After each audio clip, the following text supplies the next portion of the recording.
Alors, hier, le Saint-Esprit m'avait conduit à vous parler du pouvoir de l'apparition, du pouvoir et des effets de l'apparition, parce qu'on avait dit que Epiphanéa venait de Épiphane, qui lui était tiré de Epiphaino, qui voulait dire apparaître, manifestation, éclat, gloire, ou bien apparition glorieuse. Alléluia. Et j'expliquais effectivement que on ne peut pas vivre une apparition, on ne peut pas être épiphanisé, alléluia, sans que rien ne se passe dans nos vies, alléluia. Et j'ai pris l'exemple de Marie, quand l'ange lui est apparu, sa vie a changé, sa vie a complètement tourné, alléluia. Et j'ai également parlé de Jacob, quand l'ange lui est apparu, sa vie a complètement été transformée, jusqu'au point où Dieu change son nom de Jacob en Israël, alléluia. Et aujourd'hui, puisque le terme de la conférence c'est « L'Éternel te rachète de la main de tes ennemis », je voudrais explorer aujourd'hui comment le Seigneur s'y prend pour nous racheter de la main de nos ennemis. Alléluia. Comment Dieu fait pour nous arracher des mains de nos ennemis. Alléluia. Et je vais donc vous demander, s'il vous plaît, de prendre vos Bibles maintenant.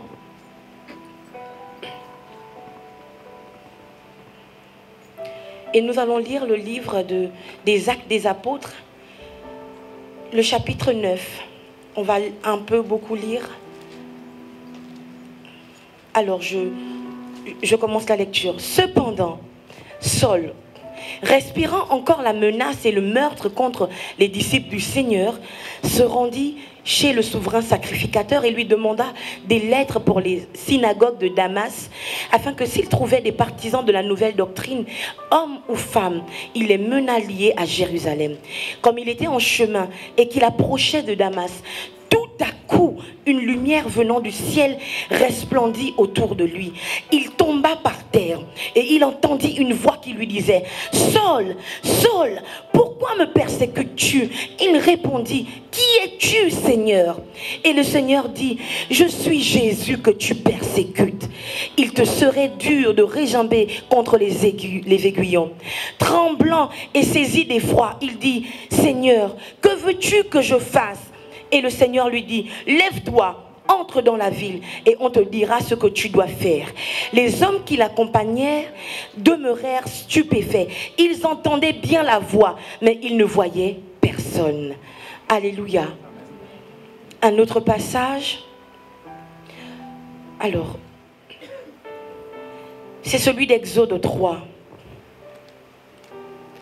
À partir du verset 1er, je vais lire rapidement.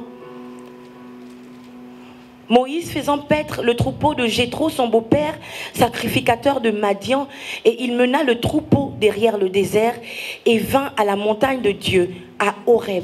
L'ange de l'Éternel lui apparut dans une flamme de feu au milieu d'un buisson. Moïse regarda et voici, le buisson était tout en feu et le buisson ne se consumait point. Moïse dit, je veux me détourner pour voir quelle est cette grande vision et pourquoi le buisson ne se consume point. L'Éternel vit qu'il se détournait pour voir et Dieu l'appela du milieu du buisson et dit, Moïse, Moïse.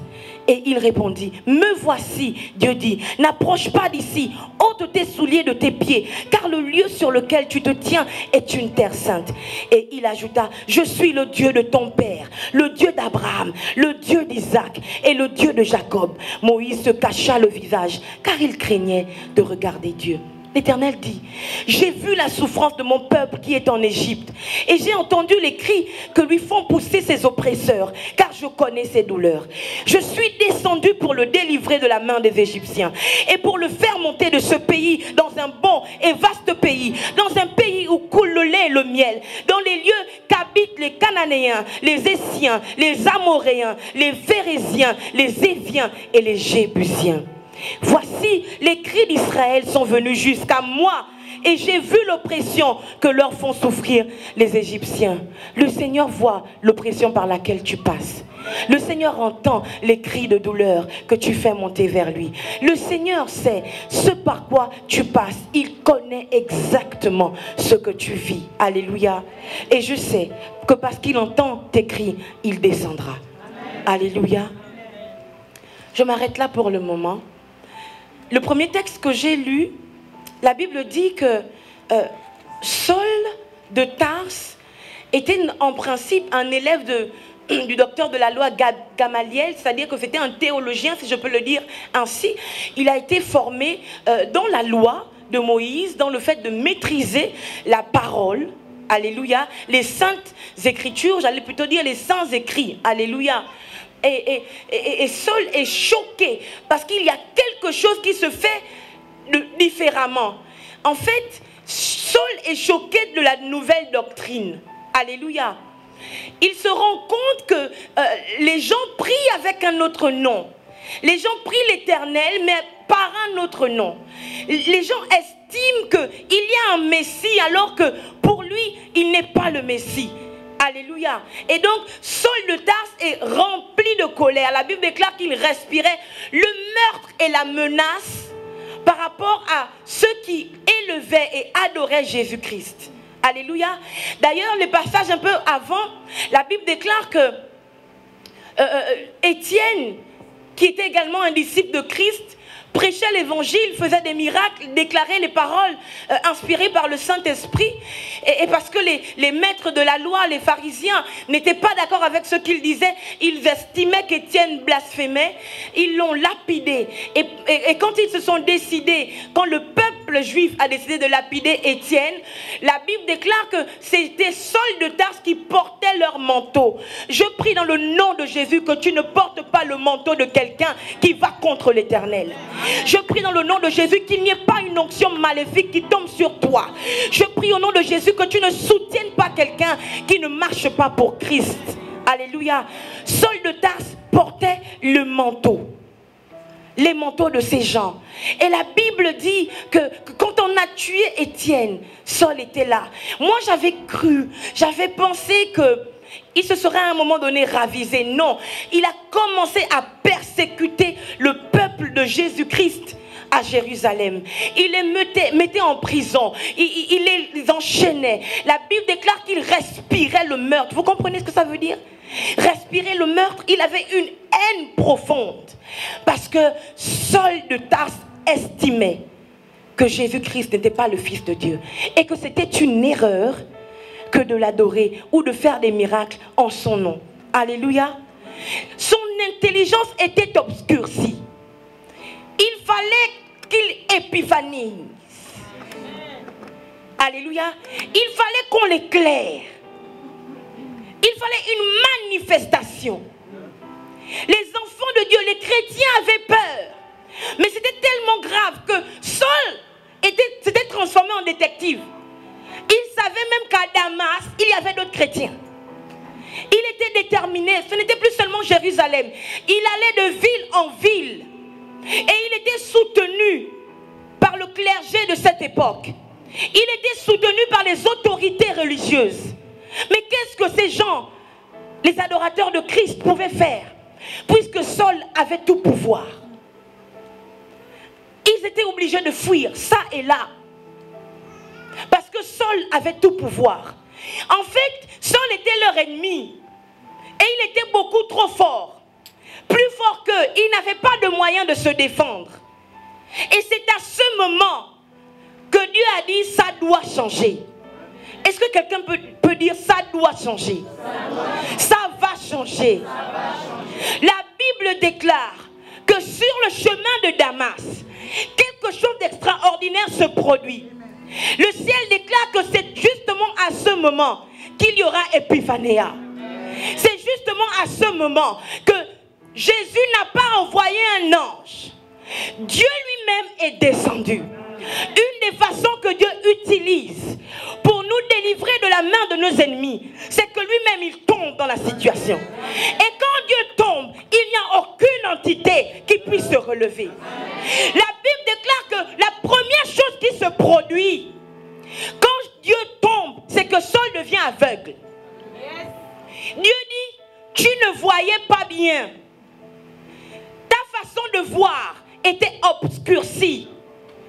Dieu ferme les yeux de Saul. Jésus vient premièrement fermer ses yeux.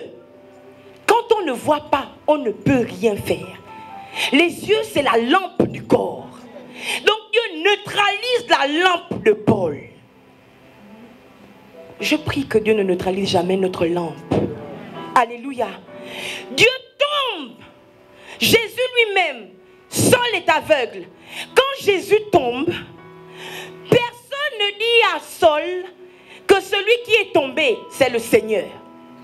En fait, sa gloire était tellement forte. Sa gloire resplendissait tellement que lui-même, quand Dieu appelle, il dit, Saul, Saul, pourquoi me persécutes-tu? Il dit, qui es-tu, Seigneur? Personne n'a dit à Saul que c'était un Seigneur. Je dis que quand Jésus tombe, quand Dieu descend, sa gloire est tellement manifeste que même ceux qui le contestaient sont obligés de reconnaître que c'est lui le Seigneur. Je dis que dans cette nation qu'est la France, quand le corps de Christ va shiner, va épiviner, la France sera obligée de confesser que Jésus Christ est Seigneur et maître de l'univers, maître de la France.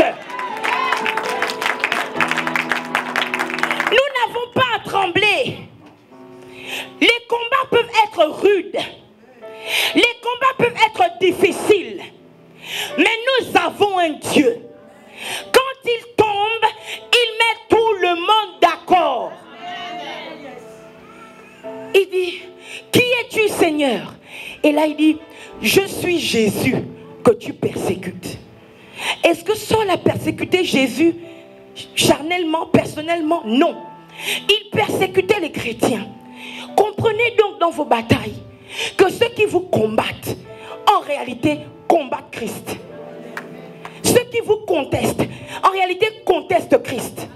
Ceux qui ont des pensées malveillantes, qui font des plans contre vous, combattent Christ. Je suis tranquille par rapport à l'église du Seigneur dans ce pays. Ils ont beau faire des plans pour nous empêcher de prospérer, d'avancer, d'éclore. Je suis tranquille parce que c'est Jésus qu'ils combattent. Dieu merci, c'est Jésus qu'ils combattent. Puisque c'est Jésus qu'ils combattent, Jésus lui-même se sent concerné. Il va descendre. Il n'a même pas dit, je suis le Seigneur de ceux que tu persécutes. Non. Il a dit, moi je suis Jésus que tu persécutes. Si tu portes Christ en toi, quand on te persécute, quand on te vilipende, quand on veut te détruire, quand on fomente des plans contre toi, Jésus se sent concerné et il se lève. Je déclare que Dieu se lève dans vos combats. Je déclare que Dieu se lève pour vous secourir. Je dis que Dieu se lève pour écraser les armes, les flèches qui sont envoyées contre vous. Je dis que Dieu neutralise par sa puissance, par sa main victorieuse, toute situation malveillante qui vient contre vous, dans le nom de Jésus. Alléluia. Les chrétiens étaient persécutés. Ça n'allait pas. Ce n'était pas bon. C'était trop difficile. Jésus avait compris que ce combat-là, ce n'est pas eux de le mener. C'est moi-même qui veux venir. Alléluia. Quand il descend, il dit... Et quand il finit de dire, je suis Jésus que tu persécutes, Saul dit, que veux-tu que je fasse? Et il dit, rentre à Damas et on te dira ce que tu dois faire. Je prophétise maintenant dans le nom puissant de Jésus que ceux qui t'ont malmené, ceux qui ont voulu te détruire, reviendront vers toi trouver la solution. Au nom puissant de Jésus, ils reviendront parce qu'ils auront vu la gloire de Dieu. Quand Dieu t'aura préservé de leur manigance, ils reviendront à toi parce qu'ils auront vu la gloire de Dieu. Alléluia. Celui qui partait à Damas avec un projet meurtrier, finalement rentre à Damas pour autre chose que le meurtre. Alléluia. Vous savez, Ce que j'essaie de dire ici, c'est que pour vos combats, Dieu descend lui-même. Alléluia. Il descend pour deux choses. Soit, et c'est la première chose là que je veux soulever, soit il tourne nos ennemis en notre faveur. Alléluia. C'est ce que Dieu a fait avec Saul. Amen. Dieu a ramené le cœur de Saul pour l'église. Alléluia. Du coup, l'église n'a pas eu besoin d'envoyer le feu. Amen. Parce que Dieu a ramené le cœur de cet ennemi en faveur de l'église. Amen. Mais ça ne s'est pas produit sans Épiphanéa, sans cette apparition glorieuse. Alléluia. Vous avez donc besoin de comprendre que ce n'est pas tous les jours qu'on combat avec nos propres forces ou bien avec notre intelligence, ou peut-être parce qu'on a lu un passage biblique et puis on le récite. Alléluia. Parfois, il faut juste demander à Dieu de descendre lui-même et de prendre le contrôle. Amen. Parfois, on a aussi besoin de dire à Dieu, Seigneur, change le cœur de cet ennemi en ma faveur. La Bible déclare que le cœur du roi est comme un courant d'eau entre les mains de Dieu. Alléluia. Il le tourne comme il veut. Alléluia. Seigneur, voici mes ennemis. Il y a un homme de Dieu qui prêchait un jour. C'est un papa du Nigeria. Il disait... Le Seigneur a dit priez pour vos ennemis, mais il n'a pas donné de points de prière. Donc dites tout ce que vous voulez.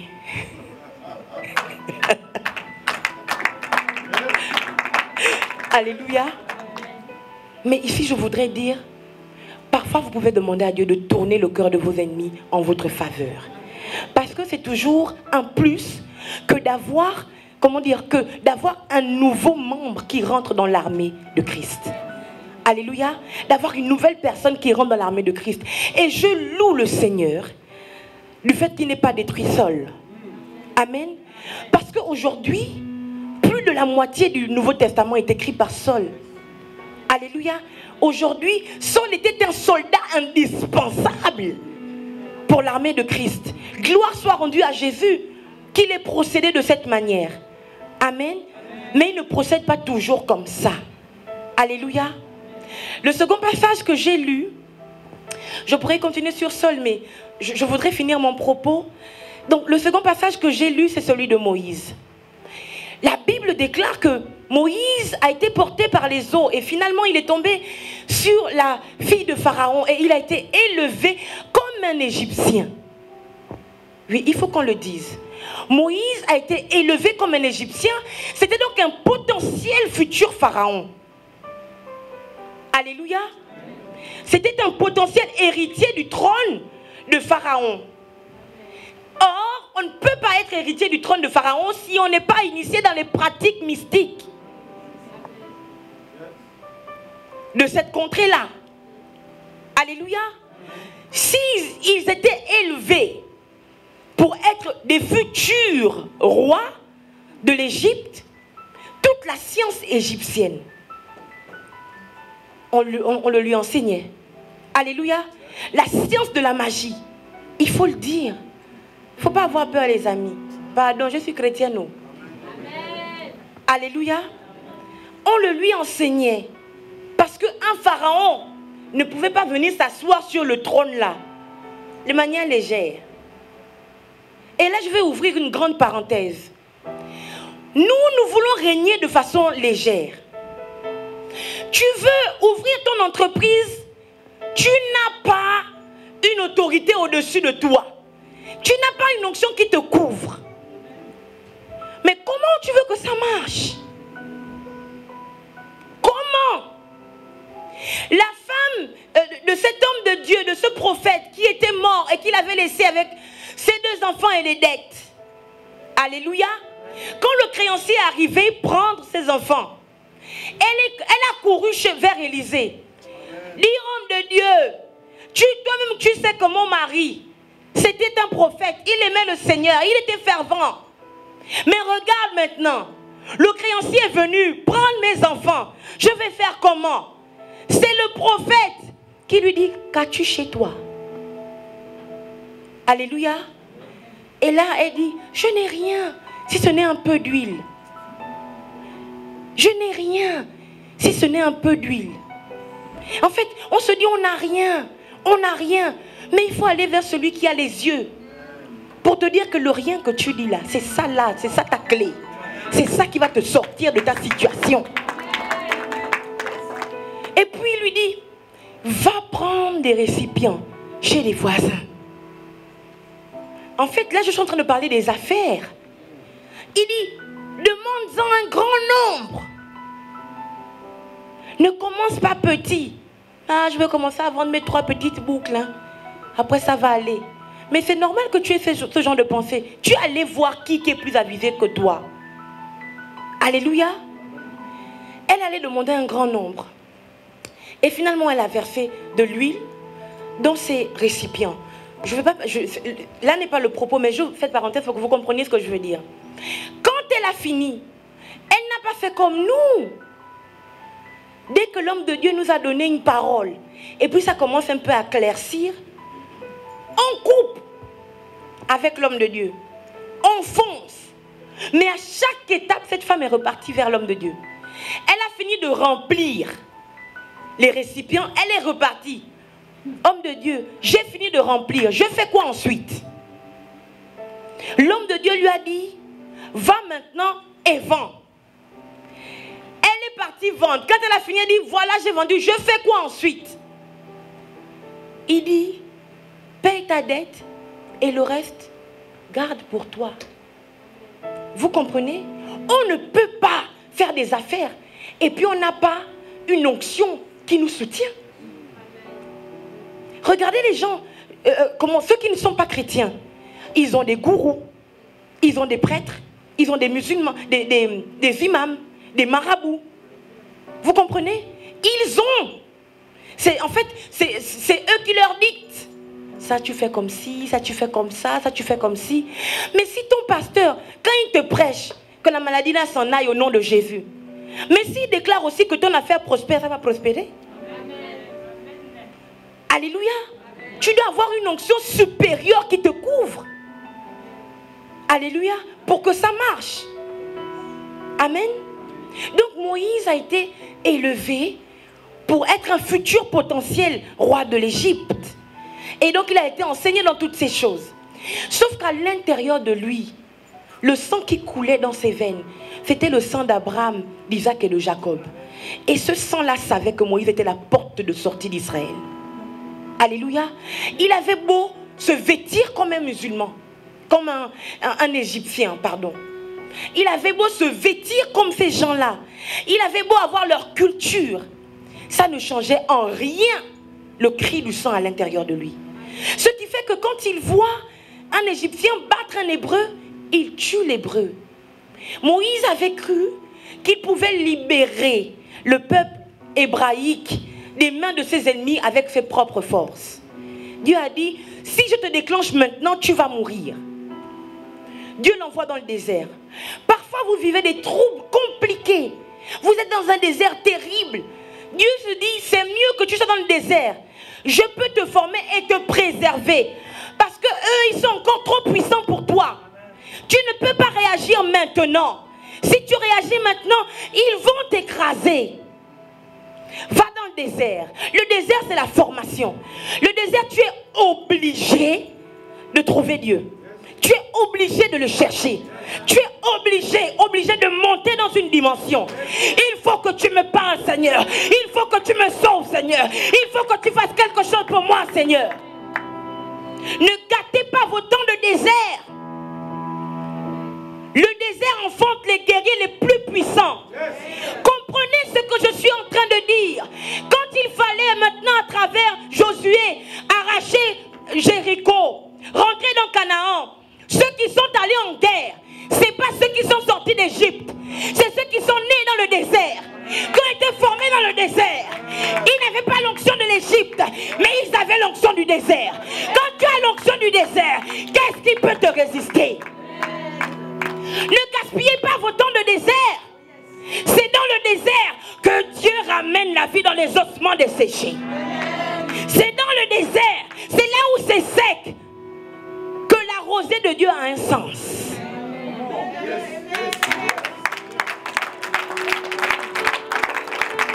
Alléluia. va vite dans le désert. Chose curieuse, quand Moïse va dans le désert, il tombe encore sur un prêtre. Jéthro, un prêtre de Madian. Mais mon Dieu, en fait, Dieu est en train de dire que tu as fini d'apprendre la science égyptienne, va maintenant apprendre la science des Madianites. Parce que quand moi je vais te montrer ma science, tu vas pouvoir comparer. Tu vas voir qu'il n'y a pas match. Tu verras qu'il n'y a pas match. Mais qu'est-ce qu'il n'a pas vu avec Jéthro? C'était un prêtre. En fait, le degré de Jéthro, ce n'était pas un gars qui, ouya, comme on dit chez nous, il se cherche. Le degré de Jéthro, c'était la prêtrise. C'est-à-dire que c'est même lui là qui est en haut là et puis il forme les autres en bas. Vous imaginez le degré qu'il avait. Mais malgré ça, il n'y a pas eu quelque chose qui a choqué Moïse. Et là, Dieu va rentrer en scène. Moïse, gentiment, il va paître le troupeau. Dans le désert, loin de sa famille. Plus de but pour sa vie. Celui qui était plébiscité pour être peut-être un potentiel roi d'Égypte se retrouve dans un endroit perdu. Il ne sait pas. Plus rien dans sa vie. Malgré ça, il sert quand même.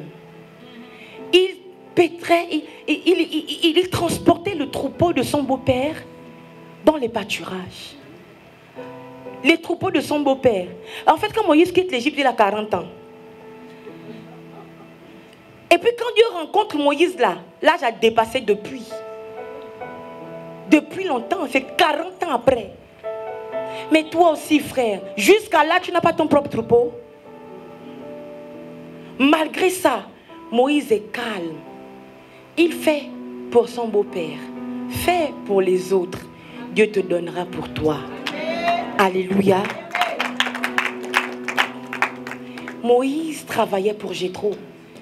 Et malgré tout ce qu'il avait déjà vu, il n'y avait rien qui avait changé la vie de Moïse. Il n'y avait rien. Et puis ce jour-là, la vérité c'est que quand vous lisez le passage, la Bible déclare que quand le buisson ardent est en train de... Regardez. En fait, Dieu tombe. Ce que Dieu fait, c'est que ça ressemble à la magie. Il y a un buisson qui est en train de brûler. Moïse lui-même, il parle. Il s'approche parce qu'il ne comprend pas pourquoi le buisson ne brûle pas. C'est pas comme les illusions. Merci, désolé. Hein? C'est comme si c'était la magie. En fait, Dieu dit, il faut un truc choc. Pourquoi? Parce que Moïse avait complètement oublié que ce qui a fait qu'il tue l'Égyptien, parce que cet Égyptien faisait du mal à un Juif, c'était qu'à l'intérieur de lui, Dieu avait mis la semence, alléluia, de libérateur. Mais il s'était enfermé dans l'histoire de paître le troupeau. Il balayait les choses de Jéthro. Il avait complètement oublié. La Bible déclare que l'Éternel attendait que Moïse se détourne pour aller vers le buisson. En fait, Dieu a fait un truc choc pour que Moïse soit obligé de se détourner de ce qu'il avait arrêté pendant 40 ans. Pour enfin rentrer dans son destin. Et quand il arrive, la Bible déclare qu'il se détourne, il regarde, il se demande, mais pourquoi le buisson brûle? Il y a le feu. Mais ça ne brûle, ça ne se consume pas. Il y a le feu, mais ça ne se consume pas. Il y a un feu que vous devez avoir. Il y a un feu que vous devez demander. Il y a un feu que Dieu doit susciter en vous. C'est ce feu-là qui brûle. Vous-même, vous ne vous brûlez pas. Mais tous ceux qui s'approchent pour vous nuire sont consumés. Alléluia. Ce feu-là brûle. Celui qui invoque le feu de l'Esprit de Dieu est embrasé. Alléluia. J'ai écrit un chant, je ne l'ai pas encore chanté, mais je dis, son esprit m'a touché. En fait, je l'ai écrit comme ça parce que j'ai eu une vision d'un doigt qui m'a touché. Et puis je suis devenue, c'est comme si j'étais une tige d'allumette. Et puis j'ai, voilà, C'est pour ça que j'ai écrit, son esprit m'a touché et ma vie s'est embrasée. Alléluia. Vous êtes embrasés. Tous ceux qui ont ce type d'onction à l'intérieur d'eux, quand ils s'approchent de vous, ils sont aussi embrasés, mais ils ne consument pas. Alléluia.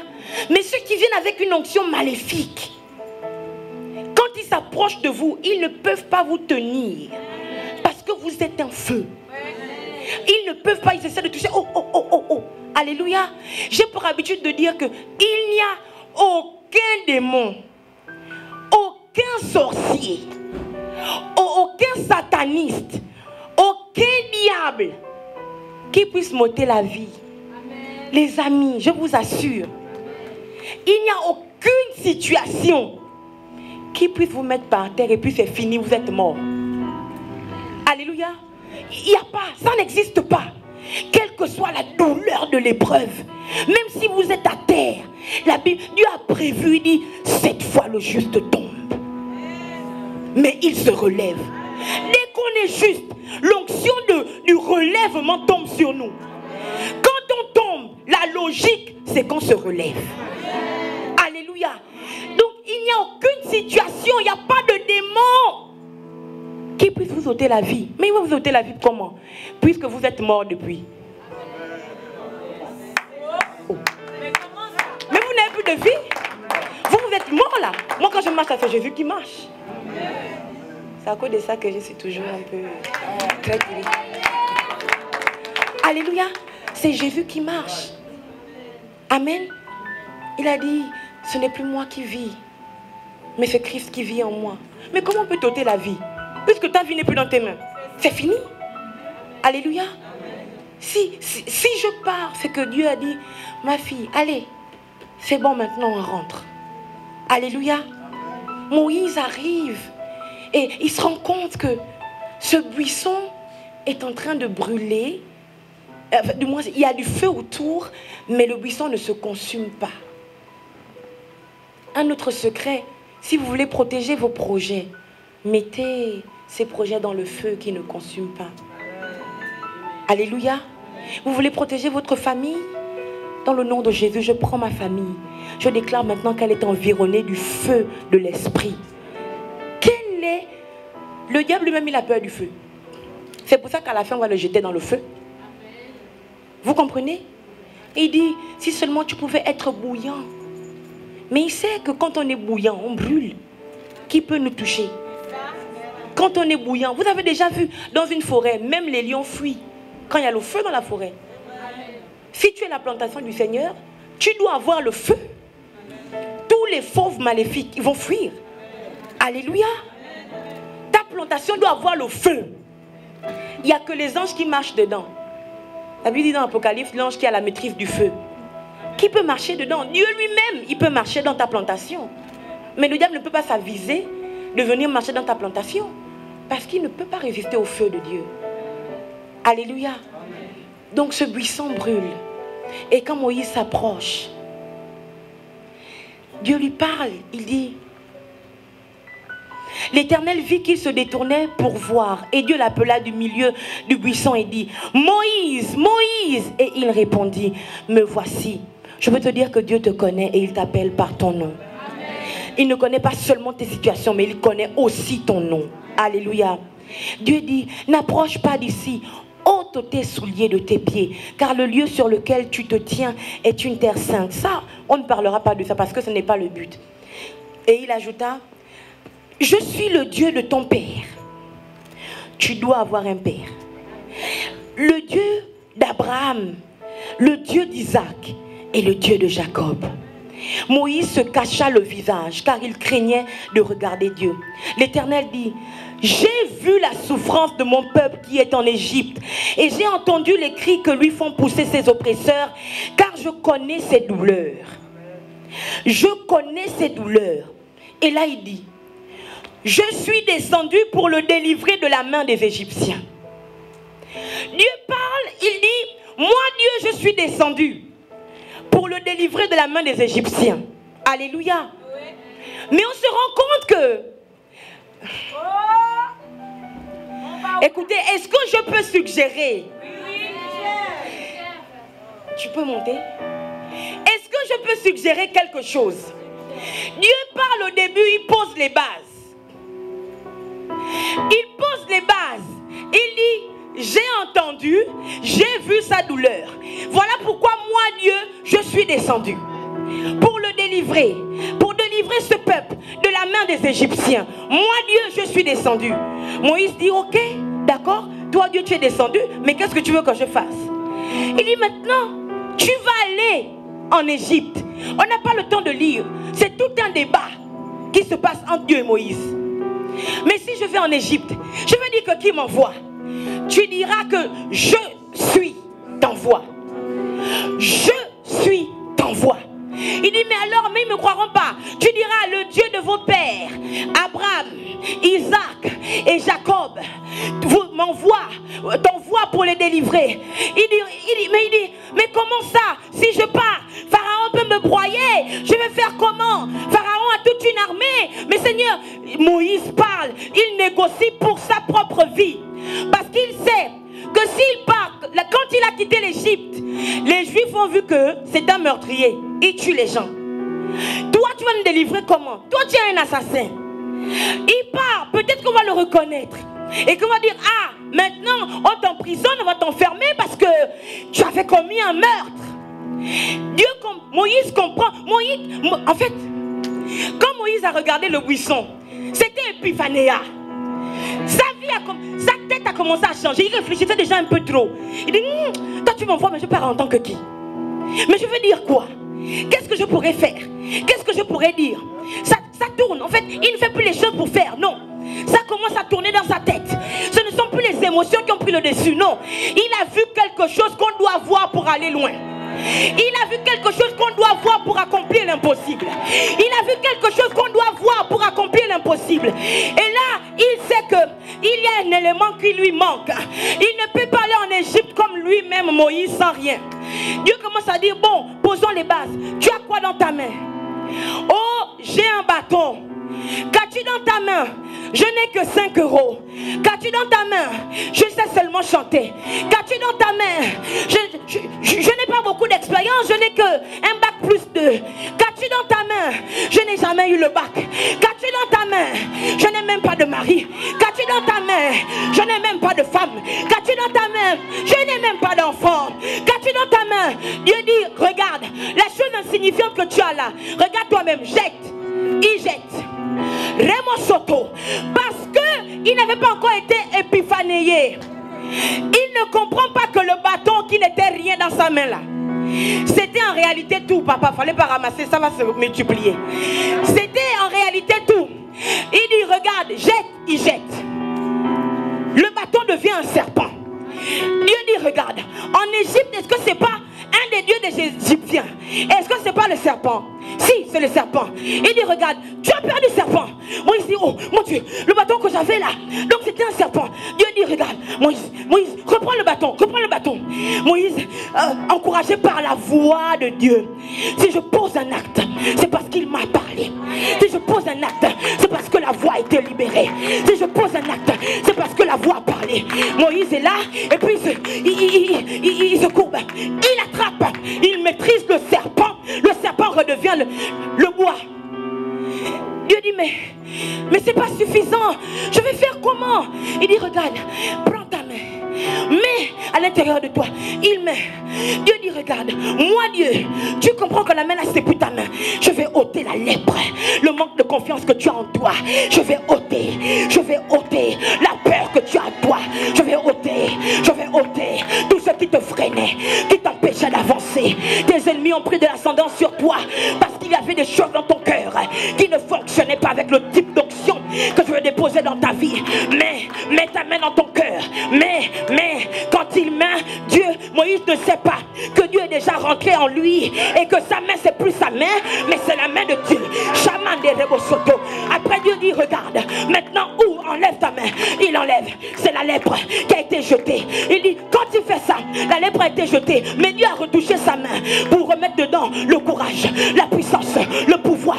Et Il dit maintenant remets. Il remet le pouvoir, la grâce est repartie à l'intérieur. My God. Moïse dit non, ce n'est pas suffisant. D'accord, mais ce que tu me demandes de faire, les histoires de serpents qu'on jette, tu jettes le bâton, ça devient serpent. Mais là-bas, quand on nous enseignait la magie égyptienne, eux aussi faisaient ça. Ils jetaient aussi les bâtons et puis ça devenait des serpents. Comment tu peux m'envoyer seulement avec ça? Je ne peux pas, ce n'est pas suffisant. Et là, Dieu dit, bon, Moïse, c'en est assez. La Bible dit, c'est à ce moment que Dieu dit, je te fais Dieu devant Pharaon. Lisez vos paroles. Lisez la Bible. La Bible dit, je te fais Dieu, c'est marqué grand D. Le Yahvé Jiré. À ce moment de l'humanité, Dieu est descendu sur la terre. Le ciel, il n'y a plus Dieu. Dieu est descendu. Il est rentré dans le corps d'un homme. Masokotorobo. Il dit, je te fais Dieu avec grand D. Donc, Moïse sait qu'en Égypte, Pharaon est considéré comme le Dieu égyptien. Lui aussi, il n'est pas un petit Dieu à ce moment-là, puisque Dieu dit, je te fais Dieu. Et parce qu'un Dieu ne parle pas, il ne parle qu'à travers un prophète, il dit, Aaron ton frère sera ton prophète. Dieu a respecté Moïse. Dieu a respecté Moïse. Il dit, tu n'as même pas besoin de parler avec tes ennemis. Il y a un prophète qui déclare pour toi. Moïse dit, oui, là maintenant, je peux partir parce que Dieu est rentré dans mon corps. Je ne suis plus moi Moïse, mais qui a le pouvoir de parler aux éléments et les éléments s'exécutent. Moïse a changé l'eau en sang. Jésus a changé l'eau en vin. Oh my God. La Bible dit qu'ils sont dans la barque. Le lac s'agite. La mer s'agite. Les apôtres ont peur. Ils tremblent. Oh, mais Jésus est en train de dormir. Comment Jésus, tu peux dormir? Viens. Wake up Lord. Wake up. Réveille-toi. On est en train de mourir. Regarde, la mer est en train de nous secouer. Jésus se lève. Il se lève. Il parle au vent. Il parle à la mer. Il dit silence. Oh, Moïse, lui aussi il arrive. Les Égyptiens arrivent derrière. Ils sont déterminés avec leurs chars. Ils sont déterminés avec leurs chars. Mon bâton. Moïse a seulement son petit bâton. Moïse a son bâton. Ils sont devant la mer Rouge. Oh, les enfants d'Israël en panique. Oh, comment on va faire? À l'aide. On voit la fumée de la poussière qui monte. Pharaon arrive avec son char. Il crie. Mais Moïse avait commencé à maîtriser la voix de Dieu. Dans le tumulte, il s'est concentré. Il est rentré en lui-même pour entendre la voix. Et là, la voix parle. Moïse, je t'avais dit que le bâton n'est pas un simple bâton. Pourquoi ce tumulte? Moïse avance. Moïse marche. Il se met devant la mer. Comme Jésus a dit à la mer et à la tempête, silence. Moïse vient aussi. Il lève le bâton. Il parle à la mer. Voici la mer, un des éléments que Dieu seul peut maîtriser. Obéir. Qui peut monter? Qui peut monter? Voici la mer. Montez. Viens mon frère. Il faut encore un peu plus. Venez. Il faut encore un peu plus. Mettez-vous là. Serrez-vous. Non. Mettez-vous deux à deux en face. Voilà, oui. Non, serrez-vous les gars. C'est la mer, vous êtes la mer. Vous êtes la mer. Donc Moïse est là. Ah, les gars là on ne me voit plus, mais c'est pas grave. Moïse est là. Il dit voilà. Comme Jésus a dit silence. Moïse aussi dit la mer s'agite. Les Égyptiens arrivent derrière. Les gars ont peur. Et là Moïse dit maintenant mer rouge. Il pose le bâton. Il pose la croix. Il pose le bois. Est-ce que la croix n'est pas divisée? Est-ce que la croix n'est pas divisée? Serrez. Il pose le bâton. Il tend sur la mer. La mer et le bâton forment la croix. Et là il parle. Maintenant, Oh, ouvre-toi. Et les éléments obéissent. Et les vagues se lèvent. Et les vagues se lèvent. Les vagues obéissent. Oh, le peuple de Dieu. Moïse dit, je ne pars pas.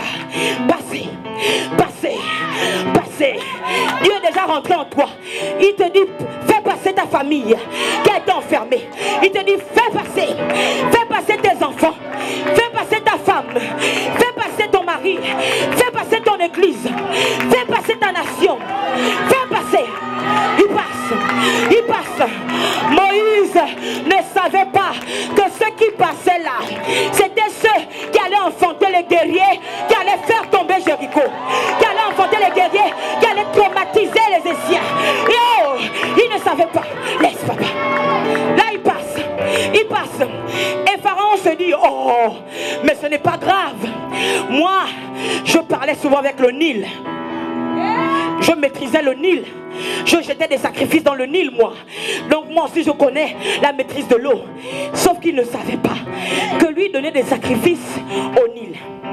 Il coupait le sang des bêtes. Il coupait le cou des bêtes, c'était le sang des bêtes qui coulait. Il coupait le cou des humains, c'était le sang des humains qui coulait.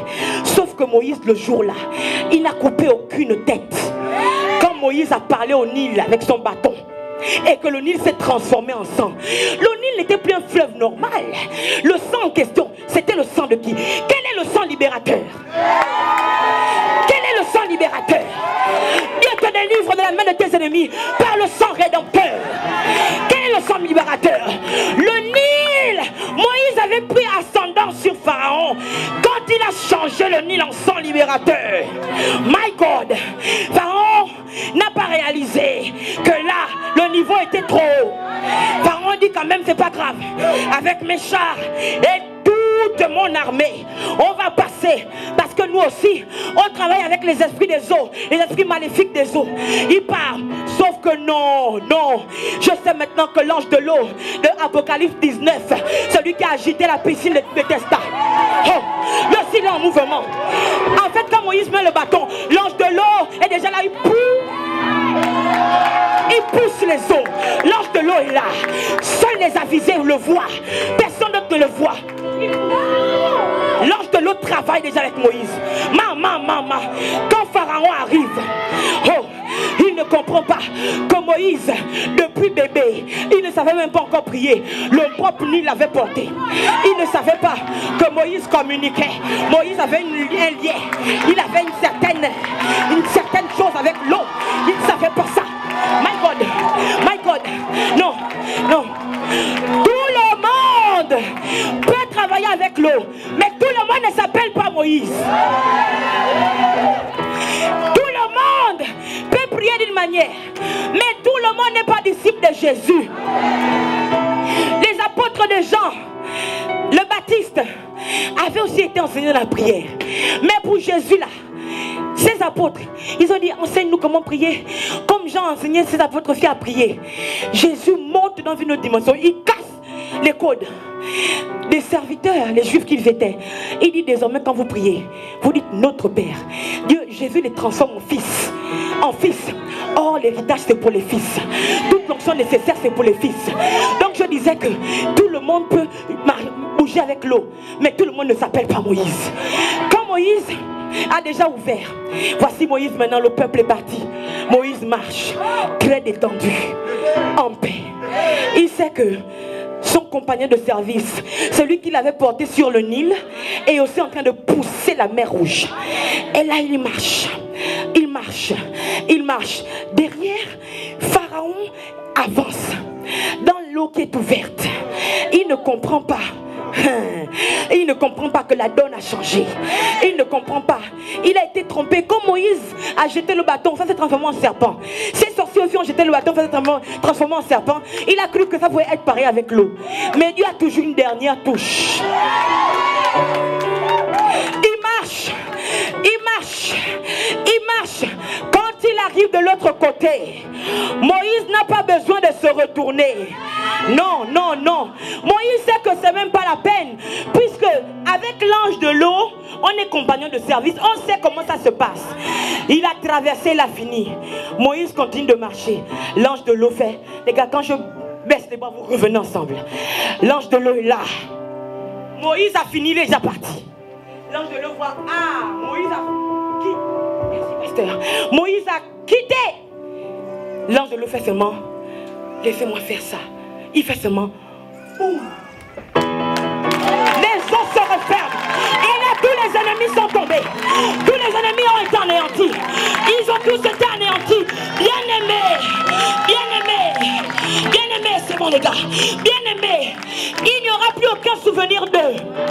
Tous ceux qui vous persécutaient, toutes les manigances de l'enfer contre vos vies, il n'y en aura plus aucun souvenir. Parce qu'une fois que l'ange de l'eau baisse les bras, les vagues prennent le relais. C'est notre tour. Les vagues prennent le relais. Ils submergent. Ils engloutissent. Oh, voilà pourquoi je dis que l'eau a porté Moïse, mais l'eau a englouti Pharaon.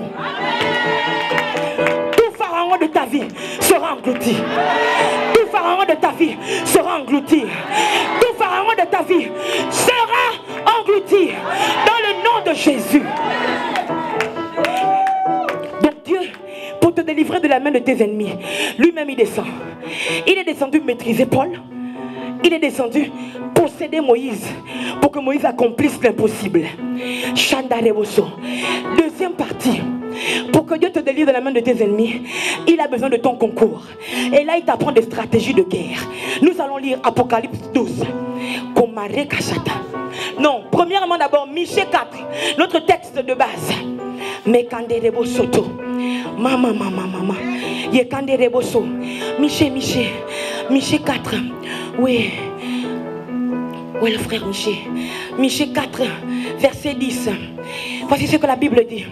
Remoshata, fille de Sion, qui peut dire fille de Sion? Fille de Sion, souffre et gémit. Mon Dieu, dis ça fort. Souffre et gémir. Tu dois souffrir et gémir. Parce que quand tu pousses des cris de souffrance, il y a une puissance qui est décuplée à l'intérieur de toi. Quand tu pousses des cris de puissance, quand tu gémis, il y a une onction qui tombe sur toi. Voilà. Il dit pousse et gémis comme une femme qui accouche. Car maintenant tu sortiras de la ville et tu habiteras dans les champs et tu iras jusqu'à Babylone. Là, tu seras délivré. C'est là que l'Éternel te rachètera de la main de tes ennemis. Ce n'est pas fini, regardez. Verset 11. Maintenant, plusieurs nations se sont rassemblées contre toi. Qu'elles soient profanées, disent-elles, et que nos yeux se rassasissent dans Sion. Mais elles ne connaissent pas les pensées de l'Éternel. Mais elles ne connaissent pas les pensées de l'Éternel. Elles ne comprennent pas ses desseins. Elles ignorent qu'il les a rassemblés comme des gerbes dans l'air. My God. Il les a rassemblés. Dieu t'amène dans le camp de l'ennemi même pour rassembler tes ennemis autour de toi. Parce qu'il va te faire exploser comme une bombe. Puisque toi, tu n'es pas consumé par le feu. Parce que toi-même, tu es un feu. Eux, ils vont être consumés, mais pas toi. Voilà. Il dit, mais elles ne connaissent pas les pensées de l'Éternel. Elles ne comprennent pas ses desseins. Elles ignorent qu'il les a rassemblés comme des gerbes dans l'air. Verset 13.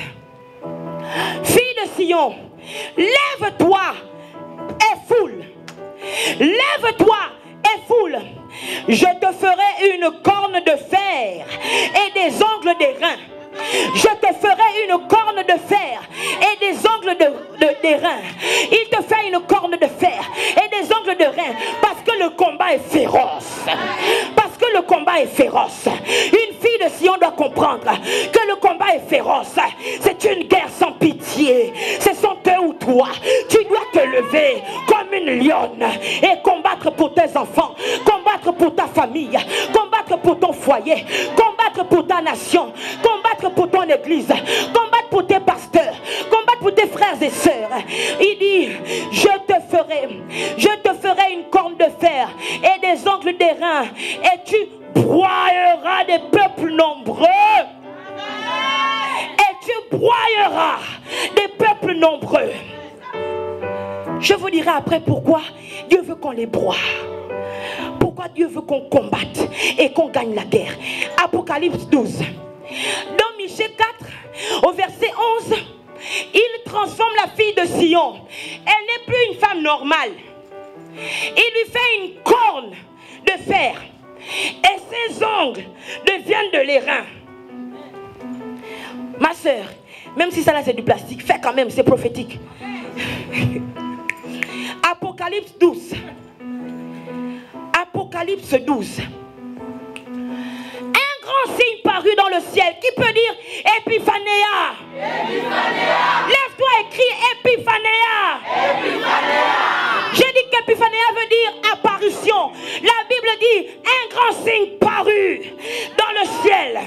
Une femme enveloppée du soleil, la lune sous ses pieds et une couronne de 12 étoiles sur sa tête. Elle était enceinte comme la fille de Sion. Tu dois gémir comme une femme sur le point d'accoucher. Elle était enceinte, elle criait étant en travail et dans les douleurs de l'enfantement. Un autre signe parut encore dans le ciel, et voici, c'était un grand dragon rouge ayant 7 têtes et 10 cornes, et sur ses têtes 7 diadèmes. Sa queue entraînait le tiers des étoiles du ciel et les jetait sur la terre. Le dragon se tint devant la femme qui allait enfanter afin de dévorer son enfant lorsqu'elle aurait enfanté. Si ton ennemi te cache dans sa main, te bloque avec sa main, c'est pas tant qu'il veut t'empêcher toi, non, il veut détruire le destin qui est en toi. Il veut détruire ce que tu portes à l'intérieur de toi. Il veut détruire. Et donc, cette femme est sur le point d'accoucher. Et puis le dragon est devant elle. Dieu sait que c'est un combat. Mais je rends grâce à Dieu. Pourquoi? Parce que même les éléments, la création est du côté de la femme. Pourquoi?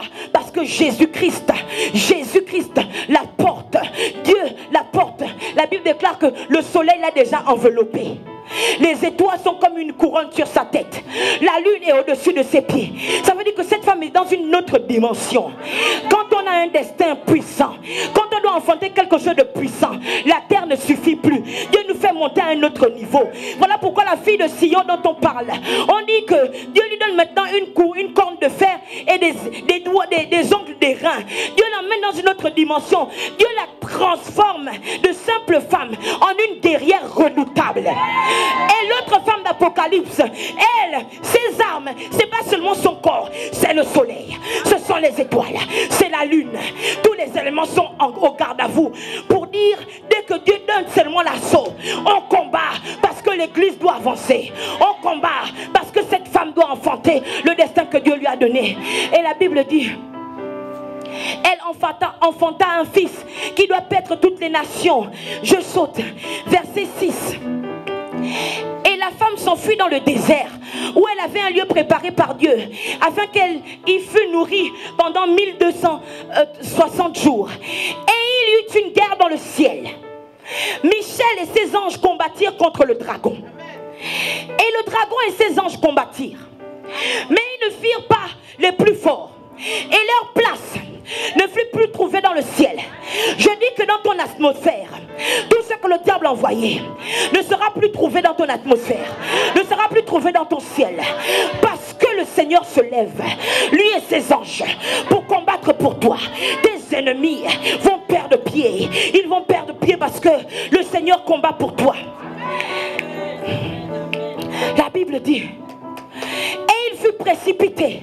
Le dragon, au début on dit que le dragon était en face de la femme qui voulait enfanter. Elle a déjà accouché. Et il y a eu une guerre dans le ciel. La Bible dit maintenant, et il fut précipité. Le même dragon, virgule. Le dragon change de forme. Le serpent ancien, il part de dragon à serpent. Toi aussi tu ne peux pas combattre en étant seulement un homme. Dans la guerre dans laquelle nous sommes impliqués, qu'on le veuille ou pas, dès que tu appartiens à Jésus, Jésus ne te met pas chez les balayeurs en griffe. Tout le monde dans le royaume des cieux est un soldat. Tout le monde dans le royaume des cieux est un soldat. La neutralité n'existe pas. Si tu dis, ah non, moi je ne combats pas, je suis neutre, tu vas être écrasé. Parce qu'un guerrier est en mouvement. Tu dois te mettre en mouvement. Dès que tu as dit oui à Jésus, il te met dans l'armée. Tu prends quelques cours. Mais tu as quand même ton épée. Parce qu'on ne sait pas. Tu as ton bouclier de la foi. Parce qu'une flèche peut arriver. Le bouclier est là. Tu as déjà le casque du salut. Parce que tu peux faire un faux pas tomber. Protéger ta tête. Alléluia. La Bible déclare que le dragon est changé en serpent ancien, appelé le diable et Satan, celui qui séduit toute la terre. Il fut précipité sur la terre et ses anges furent précipités avec lui. Voici la suite. Et j'entendis dans le ciel une voix forte qui disait: maintenant le salut est arrivé, et la puissance et le règne de notre Dieu et l'autorité de son Christ, car il a été précipité, l'accusateur de nos frères, celui qui les accusait devant notre Dieu jour et nuit. My God. Stoppons. Je me suis demandé, il a été précipité sur la terre. Pourquoi c'est là qu'une voix se fait entendre? Maintenant le salut est arrivé. La guerre a eu lieu où? Quand on a précipité le dragon, le serpent, sur la terre, pourquoi c'est là qu'on crie maintenant le salut est arrivé? Quelque part. Pourquoi c'est à ce moment qu'on dit que le salut est arrivé? En principe, le salut doit être arrivé parce que la guerre est dans le ciel et les anges sont censés être plus forts que nous. Sauf que le dragon n'aurait pas dû prendre la forme de serpent. Surtout pas sur la terre. Comment le dragon a pu prendre la forme de serpent sur la terre? Quand Dieu a parlé, j'ai donné la terre au Fils de l'homme. Quand Dieu a parlé, la postérité de la femme,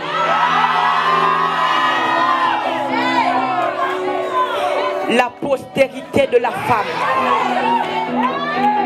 t'écrasera la tête. Toi, tu lui mordras le talon. Ça, on s'en fiche, puisqu'on a déjà le contrepoison à l'intérieur de nous. La postérité de la femme t'écrasera la tête. Et le dragon, au lieu de rester dragon, quand il arrive sur la terre, il devient serpent.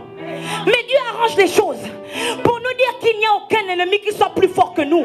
Car celui qui vit en nous est plus fort que celui qui est dans le monde. Quand il arrive sur la forme de serpent, tu écrases.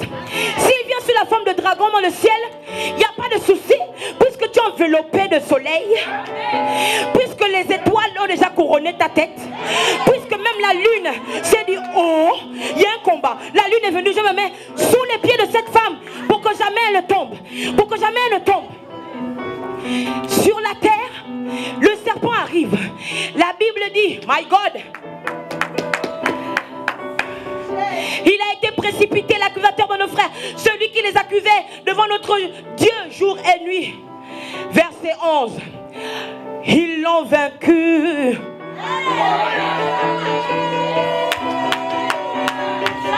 Ils l'ont vaincu. Et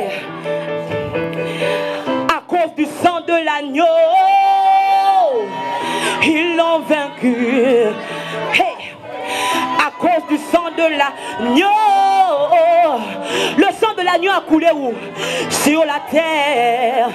Hey. Le sang de l'agneau a coulé où? Sur la terre.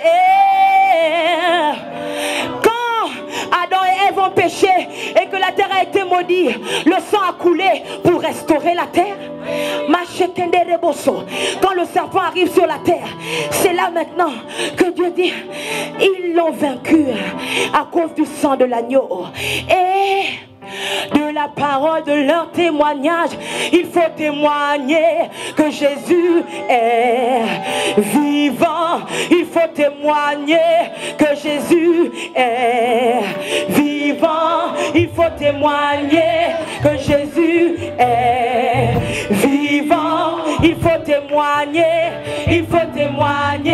que Jésus est vivant. Il faut témoigner que Jésus est ensemble vivant. Il faut témoigner que Jésus est vivant. On lève le poing. Il faut témoigner que Jésus est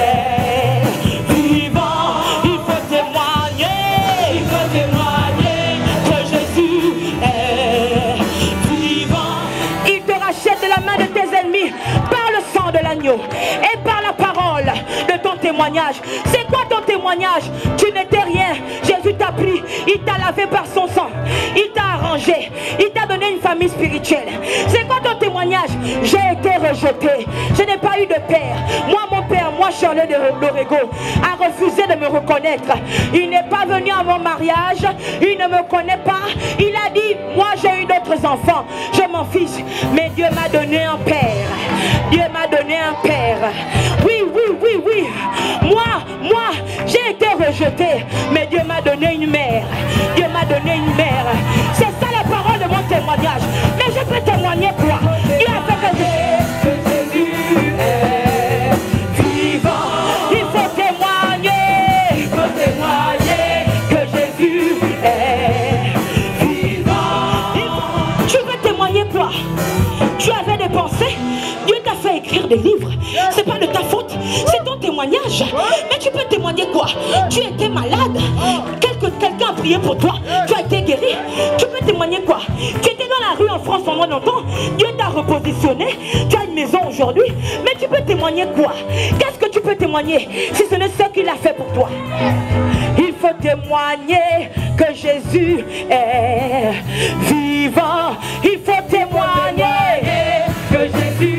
Je prophétise maintenant que la parole de ton témoignage se met en mouvement pour toi. Et la parole de ton témoignage détruit toute parole contraire à ta vie. Dans le nom de Jésus, la parole de ton témoignage, c'est la parole que Jésus-Christ a libérée. C'est cette parole, la parole qui donne le pouvoir de devenir. Le pouvoir de devenir. Il dit à tous ceux qui l'ont reçu, à tous ceux qui ont cru en celui qu'elle a envoyé, elle leur a donné le pouvoir de devenir. On va renverser. Elle leur a donné le pouvoir de venir de la pauvreté à la richesse. Elle leur a donné le pouvoir de venir de la maladie à la guérison. Elle leur a donné le pouvoir de venir du rejet à l'amour. Elle leur a donné le pouvoir de venir de l'abandon à l'amour. Elle leur a donné le pouvoir. Elle leur a donné le pouvoir de devenir. Est-ce que tu peux pousser?